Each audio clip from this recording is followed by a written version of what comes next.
চলো তোমাদের সাথে আজকে একটু গল্প করা যাক। তো hello everyone, welcome to my mini blog. তো চলো আজকে তোমাদেরকে মেলা ঘুরিয়ে নিয়ে আসি।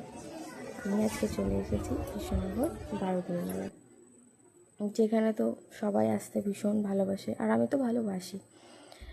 প্রথমেই ঢুকে তোমাদেরকে বিভিন্ন ধরনের আচারের দোকান দেখিয়ে দিলাম, তারপরে প্রচুর খাবারের জিনিস দেখালাম যেগুলো একদমই ফেক, অরিজিনাল না। কিন্তু তুমি সামনে থেকে দেখলে ভাববে হয়তো এটা পুরো অরিজিনাল, কিন্তু না, এগুলো কেমিক্যাল দিয়ে সাজানো রয়েছে। তো আর এটা আমার সবথেকে ফেভারিট জিনিস, যেটাকে না দেখলে তুমি বড্ড মিস করবে মেলাতে গিয়ে। প্রচুর খাবারের দোকান, প্রচুর জিনিসের দোকান বসেছে। আর যেটার জন্য আমার আজকে যাওয়া, এই যে চুড়ি, আমি আগের দিন এসেছিলাম কিন্তু চুড়িটা আমি নিতে পারিনি, এটা চুড়ি পছন্দ হয়েছিল। তো আজকে আমি চলে এসেছি চুড়িটা নিতে।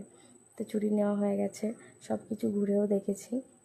আর এইটা তো সব থেকে ফেভারিট জিনিস,